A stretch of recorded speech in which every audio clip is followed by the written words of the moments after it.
जय माता वैष्णो। दोस्तों, जैसा कहा जाता है कि माता रानी के दर्शन के लिए वही जा पाता है जिसका बुलावा माता रानी देती हैं।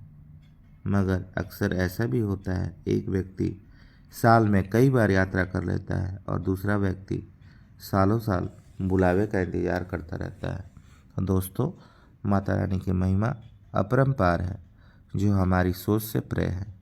लेकिन एक चीज़ स्पष्ट है, अगर हमें माता रानी का बुलावा नहीं आ रहा है तो इसका मतलब बिल्कुल नहीं है कि हमारी भक्ति में कोई कमी है या माता रानी को हमसे प्रेम नहीं है।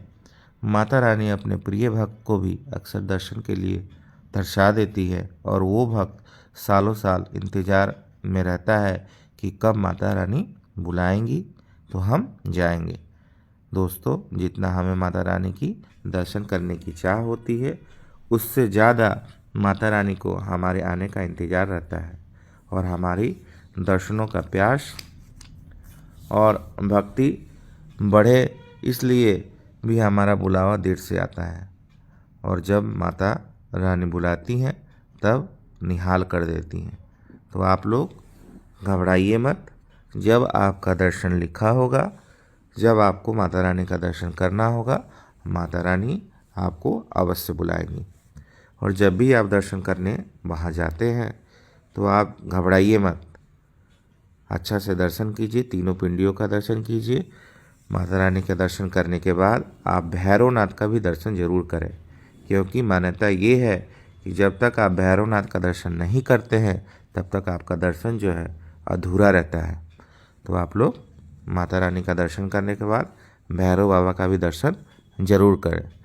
और आपको अगर पर्ची लगाए होंगे अर्धकुमारी में तो वहाँ भी जाके दर्शन कर लीजिएगा, लेकिन वहाँ का दर्शन, अर्धकुमारी का दर्शन आसानी से नहीं होता है।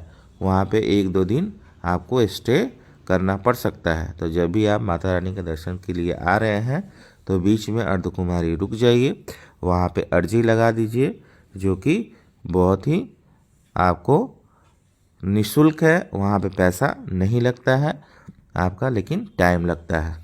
तो आप वहाँ पे 1-2 दिन आप भैरव बाबा का दर्शन करने के बाद 1-2 दिन रुक सकते हैं, तो आपका अर्धकुमारी का दर्शन भी अवश्य हो जाएगा।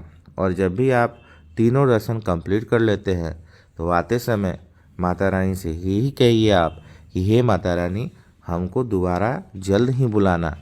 और आप रास्ते में आते हैं तो अच्छे से रहिए और माता रानी का जयकारा लगाते हुए नीचे उतरिए और अपने अपने घरों पे चले जाइए। तो वीडियो अच्छा लगता है तो गाइज आप लोग शेयर कीजिए। जय माता वैष्णो देवी, जय माता दी।